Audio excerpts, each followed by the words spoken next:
Welcome back to Tipping Point. I'm your host, Kara McKinney. For the first time ever, adults are buying more toys than preschoolers are. And they're buying a lot more toys, like $1.5 billion worth just between January and April, according to this new study by Circana Reports. This is mostly coming from Gen Xers and Millennials instead of from Gen Z, Zoomers in other words. They're buying Lego sets, sports toys, and trading cards. These purchases have been a big help for a struggling toy industry, but I can't help but make a few observations about this trend. On the one hand, I think this speaks to a dangerous infantilization that has struck adults today, where many feel emotionally drained and financially insecure about their futures, and so they revert back to reliving their childhoods where they felt safer and happier. Hence why nostalgia has been such a big marketing success in recent years.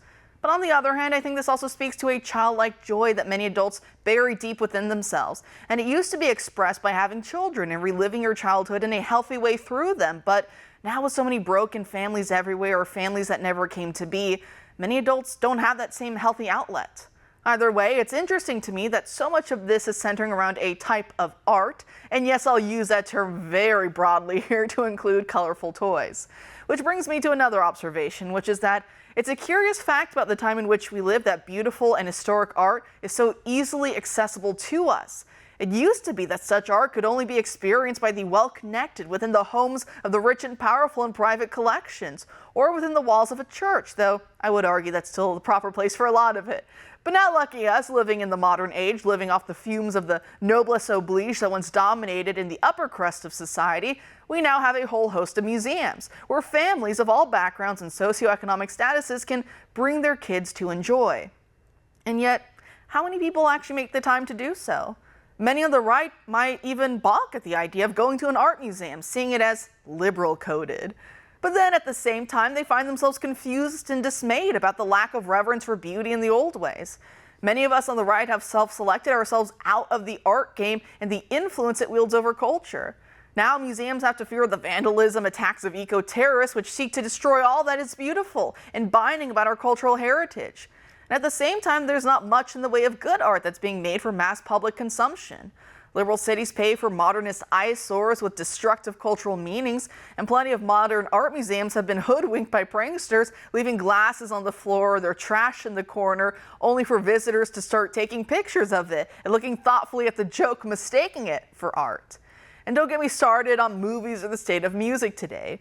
But despite all this, we still crave the symbolism hidden within beauty. When God became man and walked amongst us, he often spoke to us in parables. He specifically used storytelling as a way to express deep truths in a way that made it easier for his disciples to understand, but also because there's more richness to be drawn from a story, art, in the sense that every time you rehear it or reread it, you learn something new that you might have missed the first time. That's an entirely different way of interacting with the world than just being told, do this, don't do that.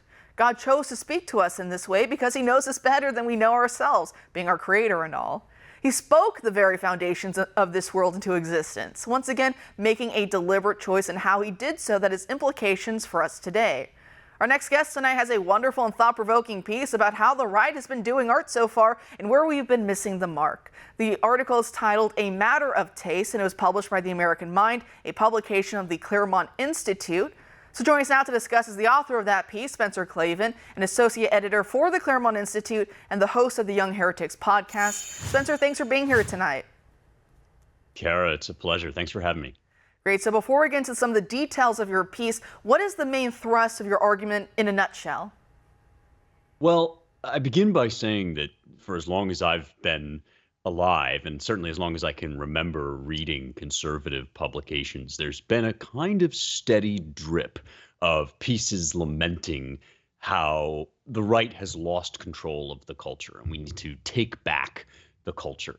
And I'm sympathetic to this problem, and I definitely feel how aggressively left-wing a lot of our mainstream media can be, but I don't think it's only a matter of hostile takeover on the part of the left.